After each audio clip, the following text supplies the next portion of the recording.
The press has just been intoxicated by this battle over marijuana. You have, of course, a number of states moving to legalize the drug. California, the biggest state, just joining Colorado, Washington State, and other jurisdictions, and saying not just that medical marijuana can be legally used, but that recreational marijuana can be openly sold and openly used. That's just kind of a cultural sea change for America. But now, the Trump administration, Jeff Sessions, the Attorney General, lifting an Obama policy saying the federal government is going to continue to crack down on marijuana, raising the question of what happens in those states where by the state legislature and the governor have signed a bill, have authorized the laws saying it's now perfectly legal. And, I get why this is a hot story. It's a culture war story. There was a lot of coverage on New Year's Eve. Certain CNN reporter had a bong and was hanging out with people who were getting high. And look, a lot of people in this country think this is a terrible mistake to legalize this drug. And at the same time, states have done it.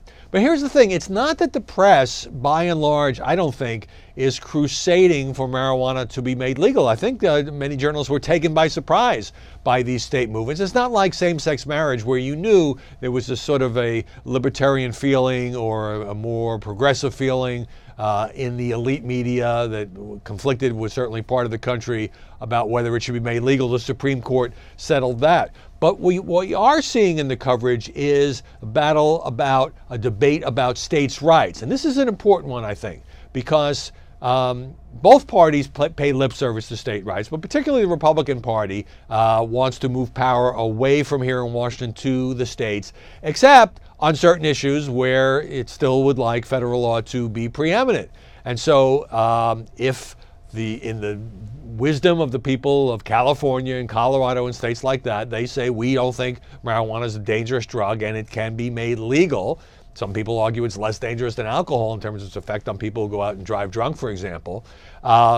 Then for Washington to come in and say, well, we don't think that's right and we're going to overrule you. And you see this also in sanctuary cities, immigration. There's a lot of sort of flashpoints where the question is, should the states, individual states, be able to decide what is best for their citizens, or are some issues so important that the federal government has to move in? And so you have Republicans, like Republican Senator Cory Gardner of Colorado, got a big write-up in the New York Times and elsewhere. He was against legalizing marijuana in his state, but now that it's becoming a big industry, attraction for tourists, he's taking on Trump, who he usually supports the president.